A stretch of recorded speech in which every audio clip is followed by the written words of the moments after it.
من زمان قوي في أرض شبه الجزيرة العربية اتكتبت واحدة من أعظم حكايات العرب، حكاية فيها فروسية وانتقام وشرف، وبطلها كان راجل اسمه عدي بن ربيعة، بس العرب كانوا عارفينه باسم تاني، الزير سالم.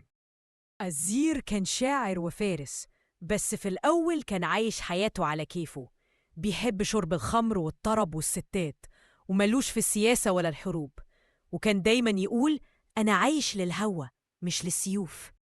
بس الدنيا اتشقلبت لما جساس ابن عم الزير غدر بأخو سير الملك كليب وقتله غدر. من ساعتها الزير اتغير، بقى نار بتولع، وحلف ما يشربش خمر ولا يضحك ولا يرتاح إلا لما ينتقم لأخوه. من اللحظة دي الزير قلبه بقى حجر، لبس السلاح وبدأ رحلة انتقام دامت سنين، يقتل كل حد له صلة بجساس أو قبيلته. كان بيقولها دايما الدم بالدم والبادئ أظلم. السنين عدت والقبائل كلها بقت عارفة إن في نار اسمها الزير سالم، نار ما بترحمش. حرب البسوس فضلت مشتعلة 40 سنة، وكل يوم دم وكل يوم انتقام. بس حتى الأبطال ليهم لحظات ضعف.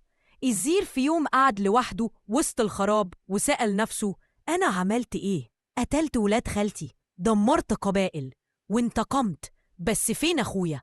فين راح؟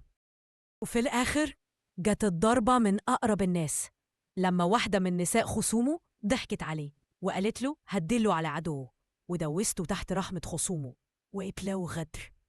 ومات الزير سالم، بس ما ماتش اسمه ولا ماتت حكايته. لحد النهاردة العرب بيحكوا عن الفارس اللي اتخلق من نار وعاش للشرف ومات وهو بيدور على حقه.